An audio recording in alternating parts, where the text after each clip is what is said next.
간만에 율법과 믿음에 관한 말씀을 듣게 되었습니다. 율법에 관한 말씀과 믿음에 관한 말씀은 많지만 이 둘의 상관관계를 논하는 것은 흔하지 않습니다. 다행히 종교개혁으로 말미암아 우리는 500년 넘게 이 논쟁의 한가운데에 놓이게 되었습니다. 결코 쉽지 않은 이 내용, 그러나 들어도 뭔가 개운하지 않는 느낌, 예컨대 율법 또한 하느님께서 주신 귀한 것임에도 불구하고 쓰레기가 된 느낌. 그래서 반론을 제기하고 싶은데 잘 몰라서 입 다물어야 하는 느낌 등등. 믿는다는 것이 이렇게 복잡하고 머리 아픈 줄은 몰랐을 것입니다. 하지만 매우 중요한 포인트입니다. 한 숟가락에 배부를 수는 없지만 이 시간 간략하게나마 그러나 쉽게 말씀을 드리고 싶습니다. 율법과 믿음의 관계에서 우리가 오해하지 말아야 할 것 중에 하나는 율법으로 의롭게 될 수 없다라는 진술 혹은 선언입니다. 그런데 이 진술은 우리가 경험한 바 틀리기도 하고 맞기도 합니다. 틀리다 하면 예컨대 살인하지 말라는 법을 지키면 불의한 자가 되지 않기 때문입니다. 이런 의미에서 율법은 의로운 자가 되는 길을 가르쳐 주고 있는 것입니다. 만약 율법으로 의롭게 되지 못한다고 하면 예컨대 주의를 거룩하게 지켜라는 법을 지킬 필요가 없습니다. 그 법을 지킨다고 의롭게 되는 것이 아니기 때문입니다. 아닌가요? 여기서 주의를 지키려는 믿음과 주의를 지키라는 율법은 같은 곳에서 만나고 있습니다. 그러니까 율법과 믿음에 관하여 나아가 율법에 대한 믿음의 우위를 말하면서 말하는 자가 스스로 모순에 빠지는 경우가 많습니다. 한편 맞다 함은 예컨대 살인하지 말라는 법을 지켰다 하여 내가 의로운 자가 되지는 않기 때문입니다. 이는 황금률의 원리와 비슷한데요. 황금률은 소극적인 것과 적극적인 것이 있지 않습니까? 소극적 황금률은 남이 나에게 행하기 싫은 것을 남에게 하지 말라입니다.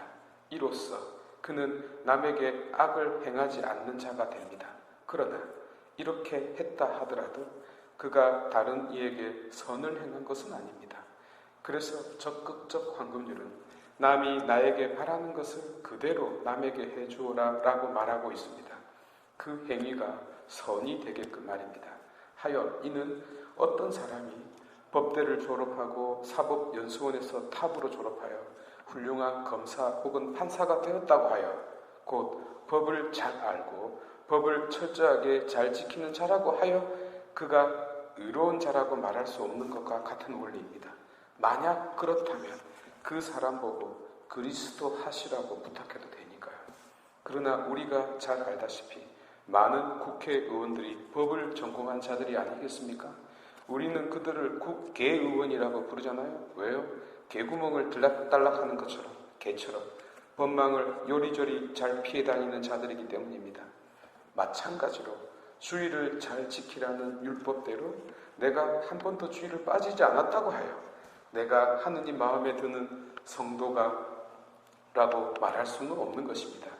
그 마음속이 어떠한지 알 수 없으니까요.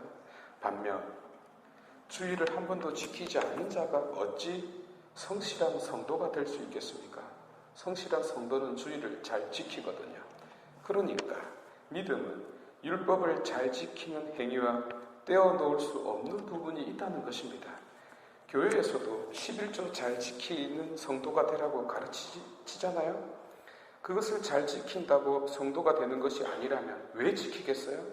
그러니까 가톨릭은 유다의 율법을 공격하면서 자신의 법을 강조하는 난센스를 범하고 개신교는 가톨릭의 율법을 공격하면서 자신의 법을 강조하는 논리적 모순을 범하는 것입니다. 그런데 의화 논쟁의 본질은 이 이야기가 아니거든요. 차원이 다른 것입니다. 제가 말씀드린 것은 그럴싸하게 말했을 뿐입니다.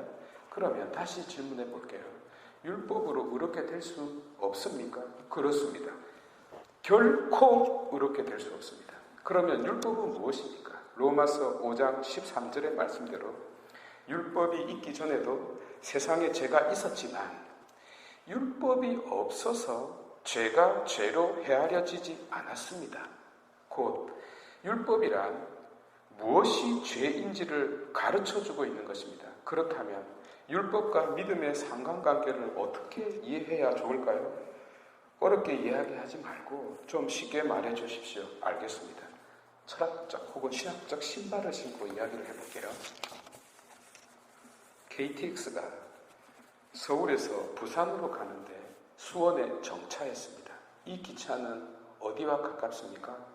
서울에 가깝습니다.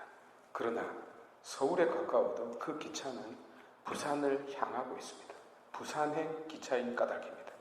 말하자면 믿음은 방향이지 위치가 아닙니다.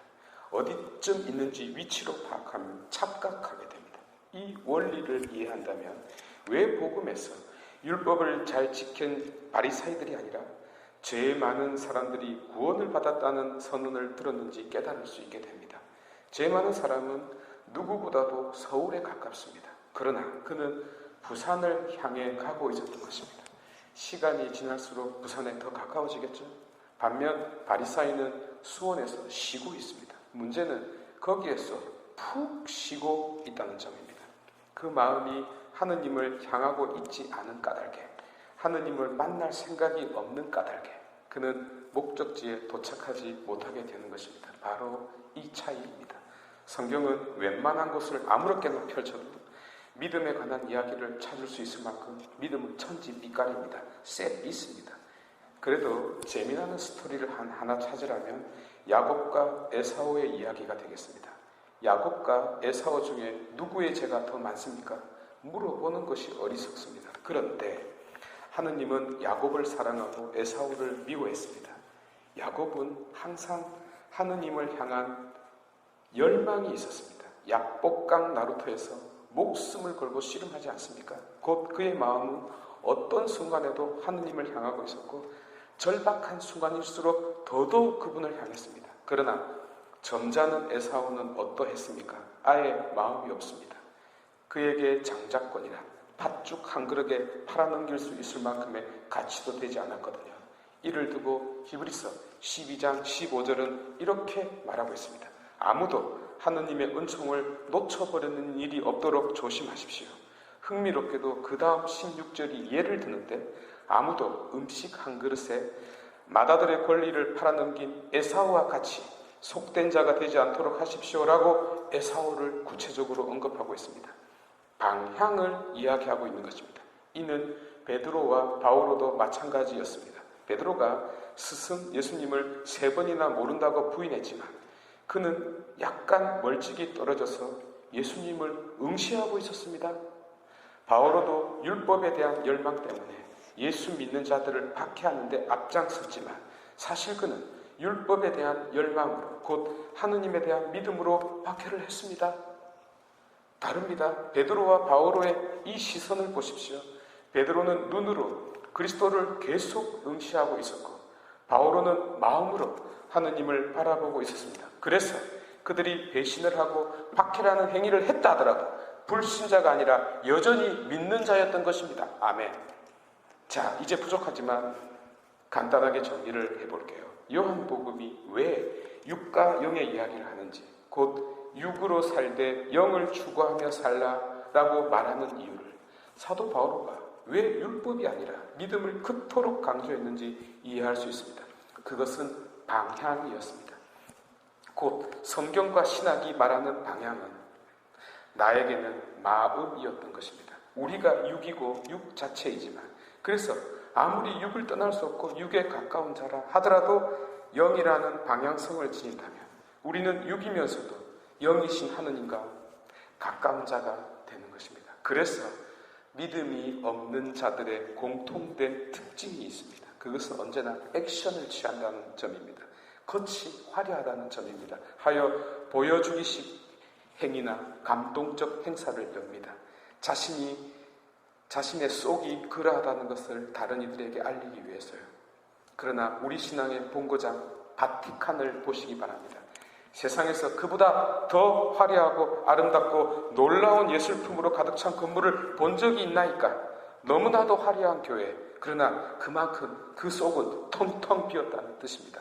그래서 밖이 그렇게 화려하게 장식된 것입니다. 역사가 증명해 줍니다. 얼마나 타락했으면 그토록 아름다워질까요?